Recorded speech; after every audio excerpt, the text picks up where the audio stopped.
In this lecture, we will talk about different concepts which are being used in the managerial accounting. Now, managing resources, activities and people, how it is done in the managerial accounting. But first, we need to identify these concepts. Number one is decision making. What is a decision making? All the time we used to call about decision ले लिया है, हमने ये decide कर लिया है, हम ये करने जा रहे हैं, ये जो करने जा रहे हैं, that is a decision. But what is basically a decision? Decision क्या होता है? Choosing among the available alternatives, that is a decision. You have different options, you have 2, 3, 4 alternative options available, and out of that you have selected one, that is your decision. It means choosing between the alternatives, that is your decision. आपने admission लेना था किसी और university में, आपके पास एक 3-4 universities की options थी, उसमें से आपने डिसाइड किया कि no we have to take admission in ComSat's virtual campus. So that is your decision, and this is an example of decision. But decision is you had different options and you have selected one out of these available options, that is your decision. Then planning. What is planning? हम अक्सर कहते हैं कि हमने ये plan किया है, वो प्लान किया है. ये प्लान होता क्या है? इसका पर्पस क्या होता है? हम प्लान करते क्यों हैं? जब आपसे सिंपल ये पूछा जाए कि what is a plan, then you have to tell the definition rather than the example. हम प्लान ये कर रहे हैं. What is plan? This is developing a detailed financial and operational description of anticipated operations. Anticipated operations, जो आप future में operations करने के लिए जा रहे हैं, उनकी डिटेल डिस्क्रिप्शन. डिस्क्रिप्शन किस चीज की? Financial and operational activities. Finance से रिलेटेड कि ये हम यहां से जनरेट करेंगे, यहां पे एलोकेट करेंगे, यहां से जनरेशन होगी, यहां पे एलोकेशन होगी. These are your details of your financial activities. कैसे करेंगे? ये जो आप पूरे का पूरा प्रोसीजर बता रहे होते हैं, that is your operational activities.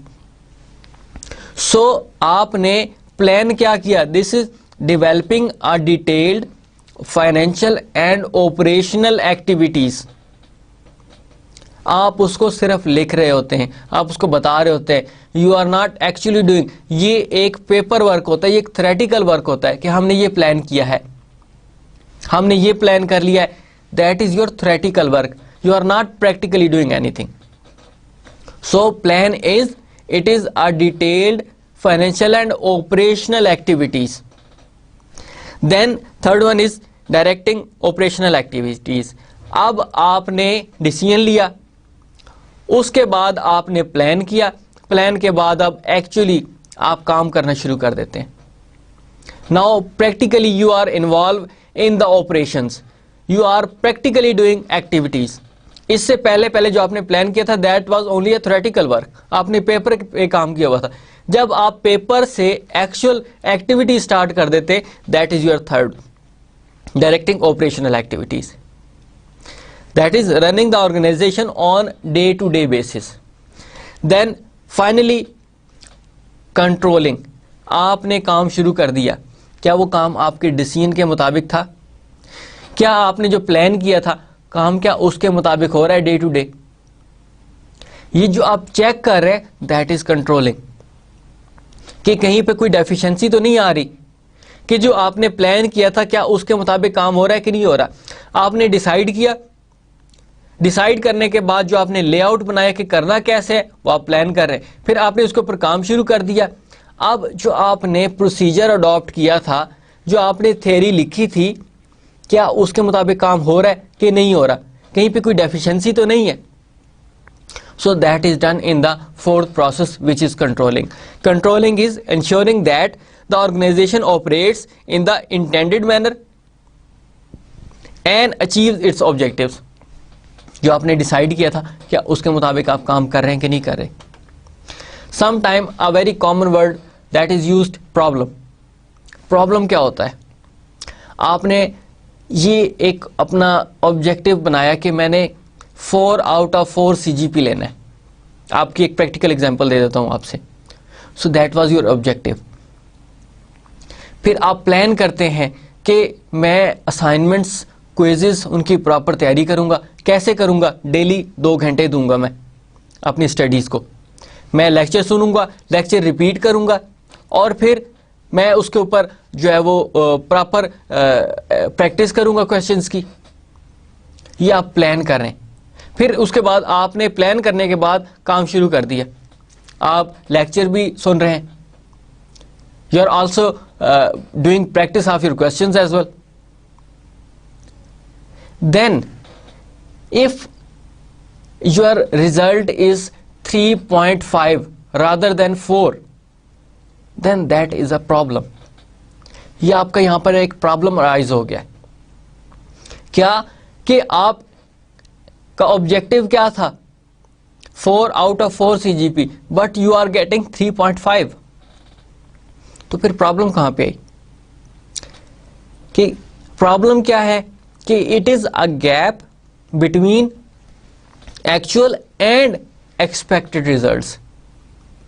Expected क्या थे आपके? 4 आउट ऑफ 4। आपने अचीव कितने किए? 3.5।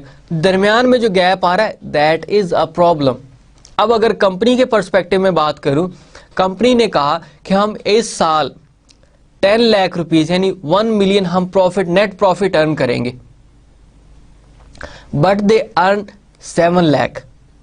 अब यहां पर 3 लाख का डिफरेंस आ गया। दे हैड एंटिसिपेटेड रिजल्ट्स, या उनके जो ऑब्जेक्टिव था that was to achieve 1 million या 10 लाख रुपया, लेकिन अब वो कितना अर्न कर रहे हैं? 7 लाख। 3 लाख का डिफरेंस आ गया। That is a problem. So problem is between gap between actual and anticipated results. तो ये आपका प्रॉब्लम है। अब कंट्रोलिंग आपको बताता है कि काम ठीक हो रहा है कि नहीं हो रहा। आपके प्रॉपर इंटरवल के साथ चेक होता जा रहा है। आपने आज काम किया, कितना प्रॉफिट हुआ? आपने नेक्स्ट डे काम किया, कितना प्रॉफिट हुआ? आपने हफ्ता काम किया, 1 महीना काम किया, आपने कहा कि जी हमें 10 लाख प्रॉफिट होगा, लेकिन आपका प्रॉफिट 7 लाख रहा। तो ये कंट्रोलिंग आपको बताएगा कि आपने 10 लाख पर कैसे पहुंचना है, कि आज का टारगेट क्या है, कल का टारगेट क्या है, नेक्स्ट डे का टारगेट क्या है। वो टारगेट आप फुलफिल कर भी रहे हैं कि नहीं कर रहे। तो ये आपको कंट्रोलिंग बता रहा होता है। Now how we have to implement these are 4 concepts in the managerial accounting. वो कॉन्सेप्ट्स क्या हैं आपके? वो कॉन्सेप्ट्स आपके ये हैं कि आपने इंफॉर्मेशन प्रोवाइड करनी है मैनेजमेंट को कि yes this information is related with your results, now you have to take decisions. अब डिसीजन से स्टार्ट करते हैं हम कि जो आपको ऑल्टरनेटिव की इंफॉर्मेशन दी जा रही है, आपके पास एक ये भी चॉइस है, ये भी चॉइस है, ये भी चॉइस है, दैट इज एक्चुअली इंफॉर्मेशन। ये कौन प्रोवाइड कर रहा है? इंटरनल इंफॉर्मेशन है, इंटरनल डिसीजन मेकिंग होनी है।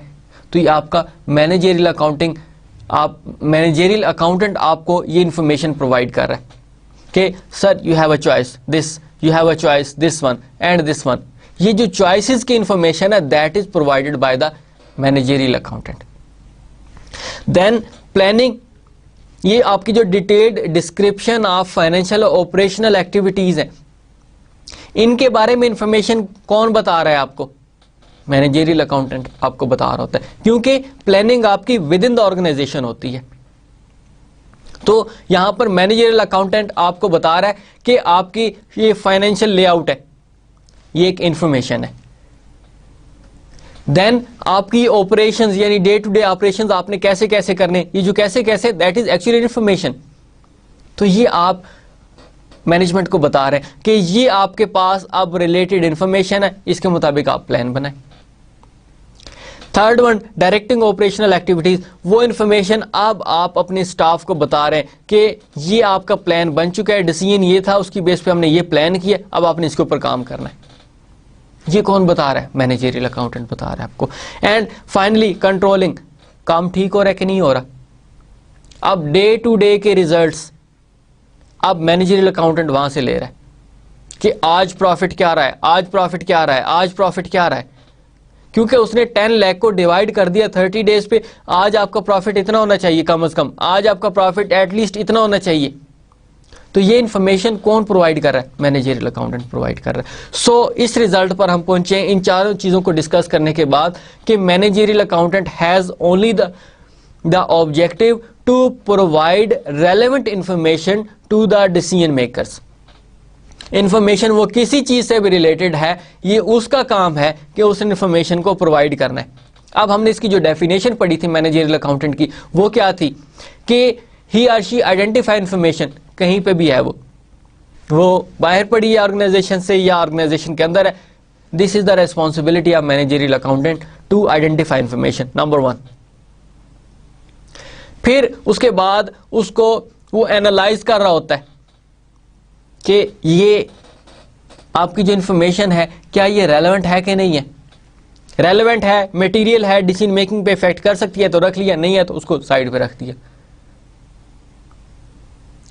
फिर उसके बाद उसको इंटरप्रेट करता है कि जो आपका मैनेजर आपसे एक्सपेक्ट करता है कि मुझे इंफॉर्मेशन इस तरीके से इस फॉर्मेट में चाहिए ताकि मैं उसको समझ सकूं, तो अब उसको इंटरप्रेट कर रहा है। वो इंटरप्रेट करने के बाद फाइनली कम्युनिकेट करता है कि now this is your choice, कि अब आप इसके मुताबिक अपना डिसीजन ले लें, इसके मुताबिक आप प्लान कर लें, इसके मुताबिक आप ऑपरेशनल एक्टिविटीज़ को डायरेक्ट कर दें और फाइनली आप कंट्रोल करें।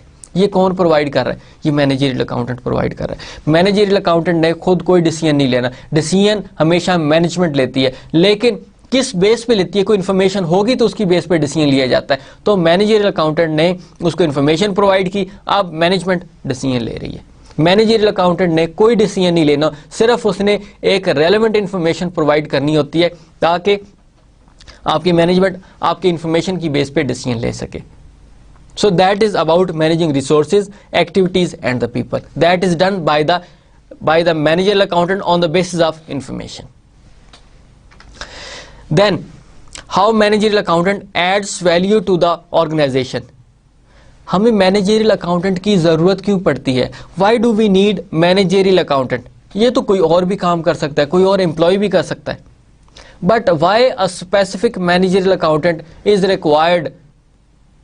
आपकी एक बात याद रखें कि आपकी इंफॉर्मेशन करेक्ट होगी तो आपका डिसीजन भी ठीक होगा। आपकी इंफॉर्मेशन करेक्ट नहीं है तो then your decision would be wrong और वो आपके ऑर्गेनाइजेशन को बहुत ज़्यादा फ्लॉप कर सकता है, आपकी प्रॉफिटेबिलिटी को नीचे लेके आ सकता है। सो इसलिए कहा जाता है कि you must have an expert of information. वो जो एक्सपर्ट ऑफ इंफॉर्मेशन होता है वो कौन होता है? मैनेजरियल अकाउंटेंट या मैनेजमेंट अकाउंटेंट। के मैनेजमेंट ने आपकी इंफॉर्मेशन की बेस पर डिसीजन लेना है। So how managerial accountant adds value in the organisation, providing information for decision making and planning. अब जो आपको मैं पिछली स्लाइड में मैंने बताया था कि this is the responsibility of managerial accountant to provide information for decision making.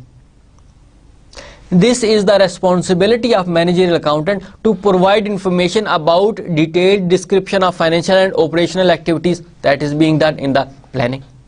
Now, the first point that is related with the first 2 points, decision making और planning.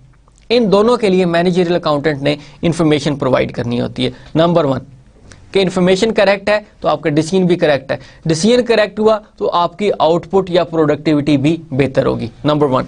Number 2, assisting managers in the directing and controlling activities that is being done through information.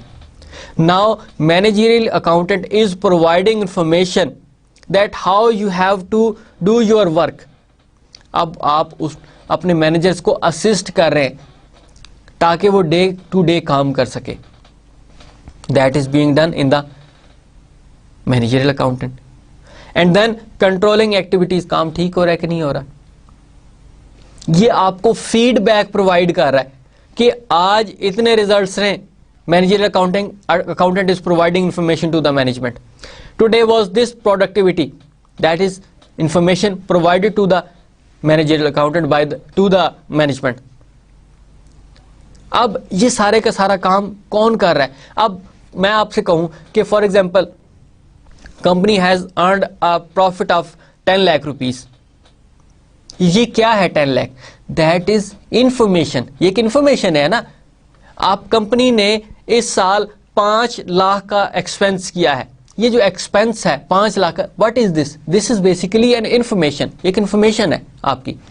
Then motivating managers and other employees towards organisational goals. अब managerial accountant information के through अपने employees को motivate कर रहा है. अब किसी ने अच्छा काम किया है तो ये भी मैनेजमेंट को प्रोवाइड किया जाएगा कि ये बंदा काम ठीक कर रहा है. हो सकता है मैनेजमेंट उसको फिर फर्दर उसकी जॉब एनरिचमेंट करे, जॉब एनहेंसमेंट करे, उनको बोनसेस दे. तो ये क्या कर रहा है मैनेजरियल अकाउंटेंट? इंफॉर्मेशन प्रोवाइड कर रहा है ताकि लोग काम अच्छे तरीके से करें. That is being done in the motivating managers and employees towards organisational goals. क्योंकि ऑर्गेनाइजेशन ग्रो करेगी तो इसका डायरेक्ट इफेक्ट आपके एम्प्लॉयज और मैनेजर्स पे पड़ता है. Then measuring performance of activities managers and other employees. This is understood. ये आपकी जो कंट्रोलिंग एक्टिविटीज में आपने देखा था वो क्या था कि आप मेजर कर रहे हैं परफॉर्मेंस को, एक्टिविटीज को, मैनेजर्स को और एम्प्लॉयज को कि कौन काम ठीक कर रहा है, कैसे काम ठीक कर रहा है. जो आपने इंफॉर्मेशन फ्लोट की थी क्या उसके मुताबिक काम हो रहा है कि नहीं हो रहा? काम नहीं हो रहा वो भी इंफॉर्मेशन प्रोवाइड कर रहे हैं. काम ठीक हो रहा है that is also being provided to the management. तो ये सारी की सारी इंफॉर्मेशन बेस्ड काम है. Then assessing the organisation's competitive position. What is a competitive position? और पहले तो ये इसको हम 2 पार्ट्स में डिवाइड करें. One is a competitive position and the other is assessing. आप उस कंपेटिटिव पोजीशन को असेस कर रहे हैं. कंपेटिटिव पोजीशन मींस कि एक जगह आपका कंपेटिटर है, दूसरी जगह आप हैं. तो आप मार्केट में अपने कंपेटिटर से किस जगह खड़े हैं? क्या आप उनसे बहुत पीछे तो नहीं है या आप उससे आगे हैं? ये जो आप दूसरी ऑर्गेनाइजेशन जो आपका कंपेटिटर है उससे आगे हैं, ये आप असेस कर रहे हैं. आप कंपेटिटर से पीछे हैं तो ये भी आप असेस कर रहे हैं. डिफरेंट टूल्स और टेक्निक्स होती हैं जो मैनेजरियल अकाउंटेंट यूज करता है कंपनी की कंपेटिटिव पोजीशन को चेक करने के लिए कि हमारी कंपनी मार्केट में किस जगह खड़ी है, उसका मार्केट में कितना शेयर है, उनकी प्रोडक्ट्स मार्केट में कितनी सेल हो रही हैं. आपके पास डिफरेंट टूल्स और टेक्निक्स होती हैं जिनके थ्रू आप ये सारी की सारी असेसमेंट करते हैं कि हमारी कंपनी कितना मार्केट में से प्रॉफिट उठा रही है, हमारी प्रोडक्ट्स मार्केट में कितनी सेल हो रही है, कितने हमारे जो कस्टमर्स हैं वो इंक्रीज कर रहे हैं या डिक्रीज कर रहे हैं. कंपटीशन बढ़ता जा रहा है और हमें उसके लिए और ज़्यादा तैयार रहना है. नई से नई प्रोडक्ट लेके आनी है. आप मार्केट में देखें नोकिया का मोबाइल आता है, साथ ही सैमसंग का आ जाता है, साथ ही एलजी का आ जाता है. So there is a huge competition in the market and this is the responsibility of managerial accountant to assess कि आपकी ऑर्गेनाइजेशन किस जगह